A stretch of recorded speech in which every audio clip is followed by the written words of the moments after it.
Alright, welcome back to Text 2A video yet again. You saw me review the 14.7 inch gold hammer forged upper from Palmetto State Armory. That was just shooting and talking, no big deal. Today I get down to brass tacks. We actually do the accuracy testing portion of this, just like I usually do. I do have the 16 and the 18 inch variant right here, so we're down to the shortest one. Alright, FN Herstall 1 7 twist, if I remember right, just like all the rest of them are. Let's see. It's hard to tell. Yep, 1 7, just like the rest, so make sure I'm not lying. I want to make sure I'm telling you what I've really got here. I know sometimes I don't keep the same ammo, but I do have a surprise for later. So right now we're going to start out with the 223 from Toll Ammo. I don't even know if I've ever tried to do accuracy testing with steel case with a 5.56 or 223, but I am now, just because. Winchester 55 grain, white box. I have the Bullseye Cartridge Company stuff that was frangible. I don't even remember what the weight of it is, but it actually did pretty damn well whenever we use a 16 inch cold hammer forge. Winchester 55 grain. This is the silver box. I don't know what they call it. Super X. And then I have the Remington UMC. It's just 55 grain as well. And then the last 3 rounds are the 67 grain green tips. So we're going to give those. Those are going to be at the end. So they're stacked in, three shots all the way around. I know my way of testing is not conventional, but I like to do things different because why wouldn't you? All right, so let's see how we do here.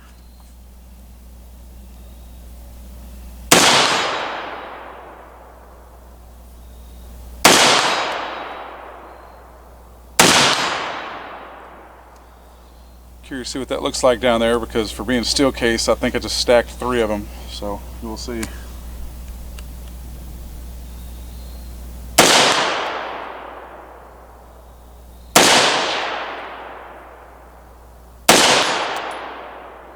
One of those was a flyer, ammunition loads change with a powder charge and bullet weight, but their bottom right corner, one of them barely flew off, so that was not a very good one. We'll keep going.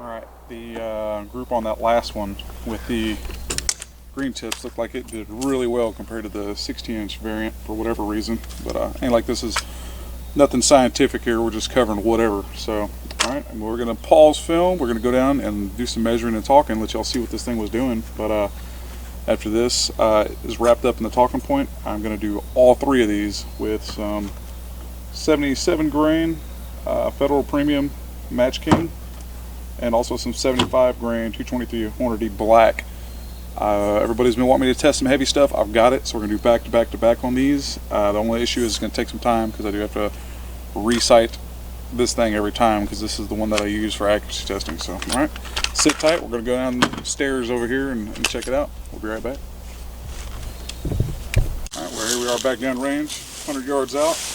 Let's see, we got our tool ammo that actually did outstanding for some reason, cold barrel and all. It went right at, shit, let me try that again, that's a little bit crazy. It went sub, went .90 with 223 total ammo. That's different. Winchester white box is usually like pretty disappointing for me as it is. That stuff, the 2 rounds that landed, they went, let's see, where were we at there? That's just the 2. That went right at 2 inches. We had a flyer down here somewhere, so it was over 2. You know, I can't say I'm surprised by the Winchester white box. Let's see, the Bullseye Cartridge Reloading Company, that frangible they sent me, that stuff went, let's see here, it went 1.5 inches, just under 1.5 inches. Not too bad for some frangible stuff at all. Let's see, this one was the Winchester Super X. That opened up a bit. That 2.6 inches. So not very good for the price, I don't believe. UMC 55 grain.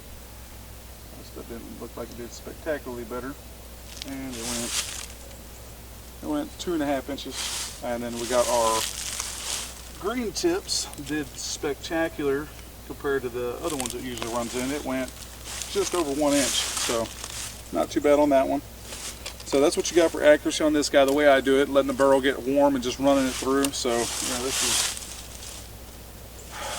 18 shots. I mean, it's getting some heat in the barrel versus doing 3 or 5 shafted groups. I like doing 3 because 3 generally tests the barrel and the gun. 5 usually tests the shooter for me. So that's how I've always done it. But I like to see what happens as the heat changes. And we've seen, if you've watched my other videos, some of the barrels on like Radical Firearms, I think was junk. By the time I got to that IDPA size 12 by 20 target at 100 yards, 1 out of 3 rounds actually even landed on the plate.